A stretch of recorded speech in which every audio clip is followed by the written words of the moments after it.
pretty much obvious that it's a great market in Dallas just because of the lineage here for wrestling. It's been a great market for AEW too.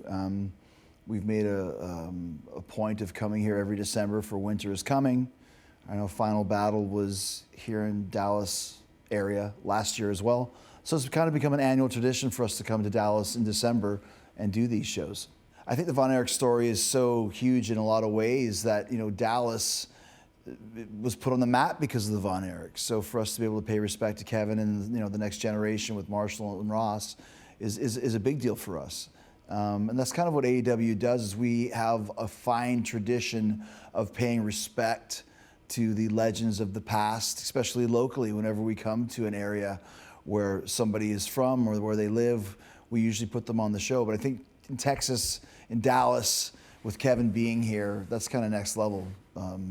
Just from a historical standpoint and from a current standpoint, especially now with the movie getting ready to come out, and just like I said, how AEW treats all of our legends, it's exciting. I think that every week we do a great job of putting on a pay-per-view quality show, and Winter's Coming always has great moments, but every week has great moments. So fans can just expect the same thing that they can always expect from AEW, which is just putting every ounce of everything we have into every show.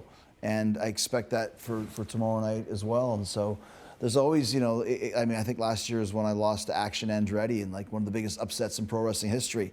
Wasn't a great night as far as the finish for me, but what an amazing moment for wrestling fans, for the live crowd in Dallas. So yeah, there's some cool memories from Dallas and from Winter's Coming, and there's going to be a lot more tomorrow night as well. I think it's just a little bit more freewheeling, a little bit more Wild West. We're kind of more in control of our own destinies here.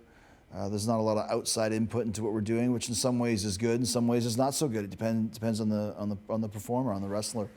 But I think that people can feel that when they watch. It's a little bit more of a party type of a vibe, a little bit more wacky, a little bit more crazy, which equals more fun, And I think that's something that you can always say about AEW, is it does go against the grain a little bit, and it is a little bit more of a vigilante, a little bit more maverick, which makes it a little bit more exciting. Well, I think the foundation of the company was started on the backs of Jericho versus Omega from the Tokyo Dome in 2018. And, moving on to the very first AEW pay-per-view ever was Kenny versus Jericho in the main event. And we've kind of had a rivalry throughout the 4 years that we've both been here.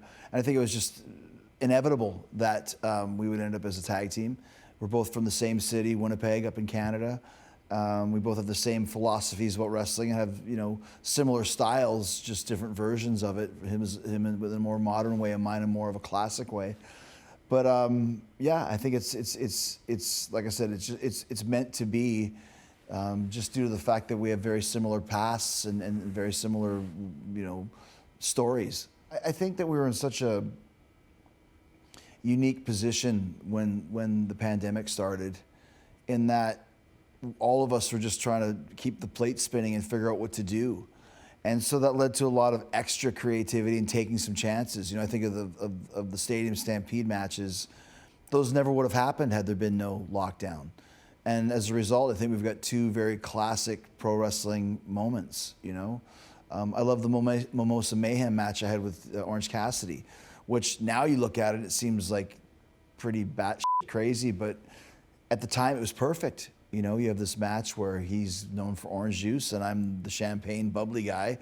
Let's combine them and make it like this pit of death. If you fall in it, you lose the match. And it's like, it really worked for that time. It was the type of match that, in that era was perfect. And if you did it now, it might not still be the same. It would still work, but it just forced everybody to be a little bit more creative. So as bad and as strange and as scary as that time frame was, it led to some great memories for me in my career. I think all of us that came through the WWE learned a lot about what pro wrestling really is. But it was also nice to have the chains taken off. I noticed that when I first went to New Japan, it was like, you don't have to tell anybody what you're doing. You just do it. It's like, yeah, why? And it's like the exact opposite of where I just came from. I think AEW is kind of a combination of the two. And it leans a little bit more towards the talent side, as far as when you come up with some ideas and you're kind of expected to do that. And you're expected to come up with your own promos and make them great. And I think that makes you a better performer when you really have to take charge of that. it's always good to have somebody to collaborate with. And we have that in AEW, but it's not as much of like you have to have every word approved. And once again, in some ways that's good, in some ways it's not as good. But I think as a performer and as a creative person, I'd much rather have the responsibility be on me to come up with what I'm going to say rather than somebody else that thinks they know what I'm going to say, because they never know for sure. I mean, I think the positive is that the business is I'm not going to say easier, but it's less hectic. You know, when I first started, you were driving a long distance to make the matches, and, you know, having so many matches in a month. And, you know, I remember WCW 22, 24 matches a month, WWE 4 nights a week, constantly. You go to Europe for 2 weeks and you're wrestling 12 out of 14 nights. Now it's much more based around TV, and you're working once a week. And there's a lot more money to be made, which is great. I think as a younger wrestler, it's a little bit worse because you need those reps. And working 4 nights a week, or going to a Japanese tour for 3 weeks and working 5, 6 nights a week there, it really helped you sharpen your craft and hone your craft. So the pros for me later in my career of not wrestling as much is better. The cons of being a younger performer, you want more of those reps. I think another thing that's kind of bad and good is that if you have a match that's up on YouTube tomorrow, which helps you get your name around. There's guys that I know that have never even seen a match that they've had. But if you're not ready and people are seeing your matches too early on, that's not good either, because you need the time to make the mistakes and have the screw-ups and have the really bad matches where you feel terrible. But when you're doing that in front of 150 people in, you know, Moosomin, Canada, it's not as bad as when you're doing it, you know, in Moosomin, Canada, and then suddenly it's up online where people can watch it, and suddenly that 150 views goes to 1,000 views, and suddenly you got 1,000 people go, wow, that guy sucks. So that's kind of a detriment as well. There's pros and cons to everything, though, and it's just the evolution of the business.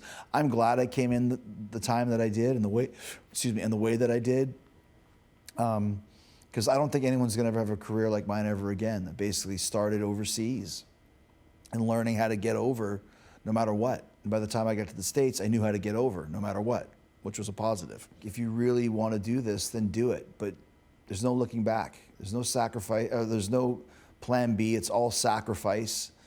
And if you think you can do that, then do it. And you have to find your own personality. Brian Pillman once told me, if you want to make it in this business, you have to do something different. You always want to keep that in mind. You don't want to be a carbon copy of your hero, but you don't want to completely not have some influence. You want to kind of take that influence and put it into the blender with your own personal sauce and shake it up, and that's kind of who you are. And you have to work on your promos and your character. That's the most important thing. Great moves and great matches mean nothing if you don't have a story behind it and a character that people can connect with. If people hate that character, that's great. If people love that character, that's great. If people have no reaction to your character, then you have no character, and you better find one. Because this is show business. It's entertainment, 1,000%.